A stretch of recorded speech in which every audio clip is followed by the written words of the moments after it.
Assalamualaikum warahmatullahi wabarakatuh. Selamat pagi anak-anakku sekalian. Kita bertemu dalam keadaan baik-baik saja. Materi hari ini yaitu keadaan fisik wilayah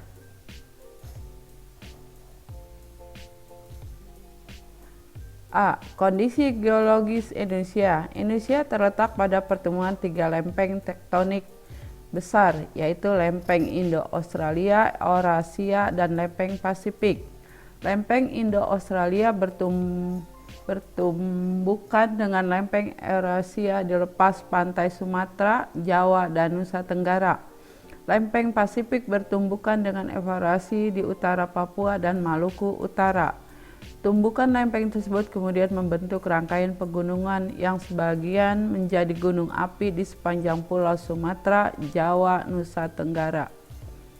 Lihat di situ peta Indonesia. Di situ ada gambar warna merah panjang, itulah yang disebut dengan lempeng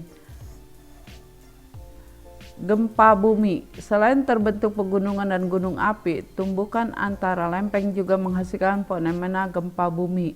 Gempa bumi terjadi karena lempeng yang saling bertumbukan kemudian menghasilkan getaran yang sampai ke permukaan bumi.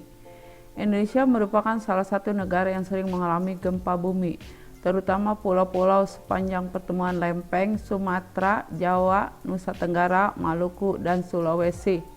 Di situ ada gambar beberapa bangunan runtuh, rusak akibat gempa bumi. Di peta zonasi gempa bumi Indonesia, di situ beberapa warna oranye yaitu menandakan terjadi daerah gempa. Gempa tektonik dan vulkanik. Gempa tektonik adalah gempa karena penggerakan lempeng tektonik. Gempa vulkanik adalah gempa yang terjadi karena adanya aktivitas kegunung apian. Tsunami adalah goncangan akibat gempa bumi membuat gerakan tanah di dasar laut, sehingga menimbulkan gelombang. Ketika sampai di pantai, gelombang tersebut semakin besar dan menimbulkan bencana tsunami. Lihat ada gambar pantai laut tinggi, air lautnya hampir sekitar 10 meter.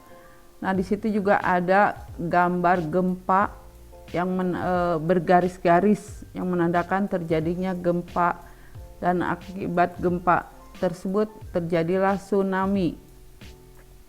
Gunung berapi. Gunung berapi adalah lubang kepundan atau rekahan dalam kerak bumi tempat keluarnya cairan magma atau gas atau cairan lainnya ke permukaan bumi. Ciri gunung berapi adalah adanya kawah atau rekahan. Sewaktu-waktu gunung berapi tersebut dapat meletus. Sebagian gunung yang ada di Indonesia merupakan gunung berapi yang aktif. Ciri gunung berapi yang aktif adalah adanya aktivitas ke gunung apian seperti semburan gas, asap, dan material dari dalam gunung berapi. Klik talk in. Nah, di situ ada gambar yang pertama yaitu gambar oranye, pipa kepundan panjang tinggi.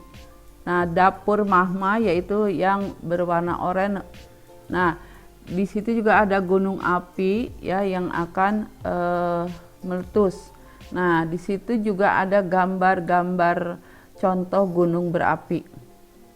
Gunung berapi. Di Indonesia sebagian besar gunung berapi tersebar di sepanjang Pulau Sumatera, Jawa, sampai Nusa Tenggara.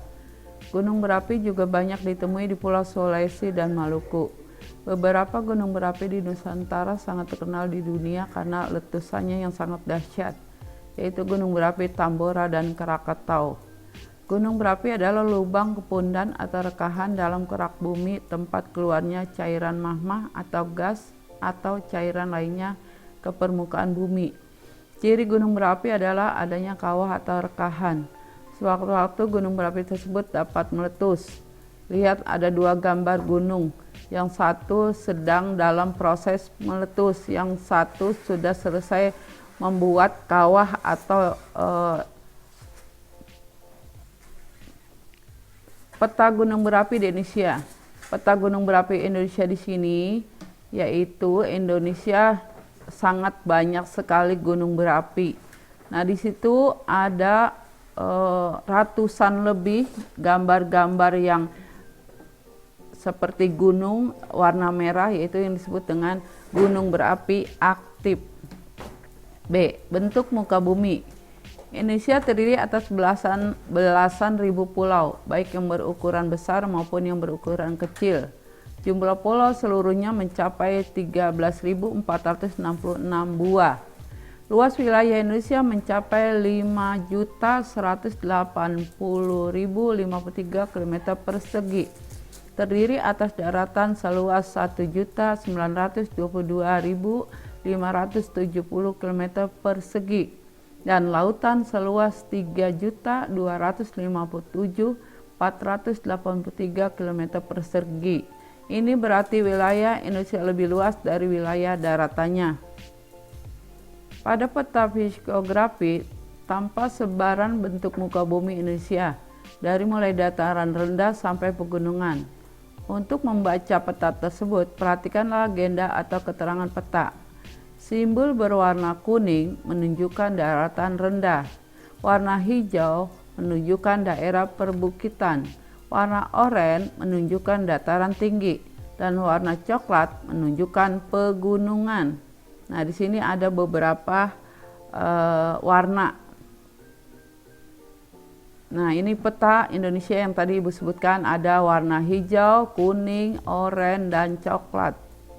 C. Kondisi iklim Indonesia. Indonesia berada di wilayah tropis. Ciri iklim tropis adalah suhu udara yang tinggi sepanjang tahun, yaitu sekitar 27 derajat Celcius. Di daerah iklim tropis tidak ada perbedaan yang jauh antara suhu pada musim hujan dan musim kemarau. Lihat gambar ya. Gambar 23,5 yaitu tropis Cancer atau Amerika Utara, Atlantik Utara, dan selanjutnya. 3. Jenis iklim di Indonesia. 1. Iklim musim dipengaruhi oleh angin musim yang berubah-ubah. Setiap periode waktu tertentu, biasanya satu periode perubahan adalah 6 bulan. Lihat, di situ ada dua gambar. Yang satu angin muson barat, yaitu tanda panah ke bawah, tanda panah warna biru. Yang kedua angin musim timur, yaitu tanda panah ke atas. Klik to and tail. 2. Iklim tropis terjadi karena Indonesia berada di daerah tropis. Suhu yang tinggi mengakibatkan penguapan yang tinggi dan berpotensi untuk terjadinya hujan. Lihat gambar bulat, ada warna biru, hijau, kuning. Di situ juga dibagi menjadi dua, iklim dingin dan selanjutnya. Lake to and live. 3. Iklim laut. Terjadi karena Indonesia memiliki wilayah laut yang luas, sehingga banyak menimbulkan penguapan dan akhirnya mengakibatkan terjadinya hujan. Lihat gambar tanda panah awal terjadinya hujan, yaitu pertama dari laut, menguap penguapan air laut, menguap lagi kondensasi, langsung angin, awan, dan turunlah hujan sampai ke sungai. Itulah yang disebut dengan proses hujan. Curah hujan di Indonesia. Curah hujan di Indonesia bervariasi antara wilayah, tetapi umumnya sekitar 2.500 meter atau tahun. Walaupun angka curah hujan bervariasi antara wilayah di Indonesia, tetapi pada umumnya tergolong besar. Kondisi curah hujan yang besar ditunjang dengan penyinaran matahari yang cukup, membuat Indonesia sangat cocok untuk kegiatan pertanian, sehingga mampu memenuhi kebutuhan penduduk akan pangan. Lihat di gambar, beberapa ibu sedang menanam padi. Nah, di situ juga ada gambar peta Indonesia yang menandakan bahwa curah hujan ada warna-warna di gambar peta tersebut. Angin muson.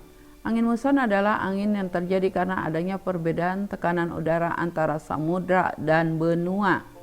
Pada saat laut atau samudra menerima penyinar matahari, maka diperlukan waktu yang lebih lama untuk memanaskan lautan. Sementara itu, daratan lebih cepat menerima panas Akibatnya lautan bertekanan lebih tinggi dibandingkan dengan daratan. Bergeraklah udara dari laut ke daratan. Di situ ada 4 gambar ya yang menandakan terjadinya proses angin. Angin muson barat. Pada saat musim hujan di Indonesia, Oktober sampai April, angin muson yang bergerak dari Sumatera Pasifik menuju wilayah Indonesia dibelokkan oleh gaya Coriolis, sehingga berubah arahnya menjadi angin barat atau disebut angin muson barat. Pada saat bergerak menuju wilayah Indonesia, angin muson dari Samudra Pasifik telah membawa banyak uap air, sehingga diturunkan sebagai hujan di Indonesia. Lihat gambar panah menuju arah ke bawah. Angin muson timur. Pada saat musim kemarau, Mei sampai September. Pada saat itu, angin muson dari benua Australia atau disebut angin muson timur yang bertekanan maksimum bergerak menuju benua Asia yang bertekanan minimum melalui wilayah Indonesia. Karena benua Australia sekitar 2/3 wilayahnya berupa gurun, maka udara yang bergerak tadi relatif sedikit. Uap air yang dikandungnya pada saat itu di Indonesia terjadi musim kemarau. Lihat tanda panah pergerakan air angin ke atas. Musim hujan. Pada musim hujan, petani Indonesia mulai menyiapkan lahannya untuk bercocok tanam. Jenis tanaman yang ditanam adalah yang membutuhkan air pada awal pertumbuhannya, contohnya padi. Sementara itu, nelayan Indonesia justru mengurangi frekuensi melaut karena biasanya pada saat tersebut sering terjadi cuaca buruk dan gelombang laut cukup besar, sehingga membahayakan mereka. Ikan juga lebih sulit ditangkap, sehingga terjadi kelangkaan pasukan ikan dan akibatnya harga ikan lebih mahal dari biasanya. Lihat di 2 gambar. Pada musim hujan, petani sedang menanam padi. Pada musim tersebut, ada beberapa keuntungan, yaitu petani keuntungan banyak air sehingga siap menanam padi. Tetapi kerugiannya yaitu seorang nelayan tidak bisa menangkap ikan. Musim kemarau. Pada saat musim kemarau, sebagian petani terpaksa membiarkan lahannya tidak ditanami karena tidak adanya pasokan air. Sebagian lainnya masih dapat bercocok tanam dengan mengandalkan air dari sungai atau dari saluran irigasi. Ada pula petani yang berupaya bercocok tanam walaupun tidak ada air yang cukup dengan memiliki jenis tanaman atau varietas yang tidak memerlukan banyak air. Pada musim kemarau, nelayan dapat mencari ikan di laut tanpa banyak terganggu oleh cuaca yang buruk. Hasil tangkapan ikan juga biasanya lebih besar dibandingkan musim hujan, sehingga pasokan ikan juga cukup berlimpah. Nah, 2 gambar itu di satu sisi petani mengalami musim kemarau. Di satu sisi Pak nelayan sedang menangkap ikan dengan menghasilkan ikan yang sangat banyak. Pola angin muson dan nenek moyang bangsa Indonesia. Pola angin muson yang bergerak menuju wilayah Indonesia pada saat angin barat dimanfaatkan oleh nenek moyang bangsa Indonesia untuk melakukan perpindahan atau migrasi dari Asia ke berbagai wilayah di Indonesia. Perahu yang digunakan untuk melakukan migrasi tersebut masih sangat sederhana, dan pada saat itu masih mengandalkan kekuatan angin, sehingga arah gerakannya mengikuti arah gerakan angin muson. Pada sekitar 2000 tahun sebelum Masehi, terjadi gelombang perpindahan rumpun bangsa yang berbahasa Melayu Austronesia atau Melayu Kepulauan Selatan. Melayu Austronesia ialah suatu ras Mongol yang berasal dari daerah Yunani di Cina Selatan. Dari tempat itu mereka menyebar ke daerah-daerah hilir sungai besar di Teluk Tonkin. Pada sekitar 200 sebelum Masehi, mereka pindah menyebar ke daerah-daerah Semenanjung, Malaya, Indonesia, Filipina, Formosa, pulau-pulau Laut Teduh sampai ke Madagaskar. Kelompok migrasi dari Yunan ke Indonesia inilah yang dianggap sebagai asal mula nenek moyang bangsa Indonesia. Ya, dari Ibu cukup sekian. Terima kasih. Wassalamualaikum warahmatullahi wabarakatuh.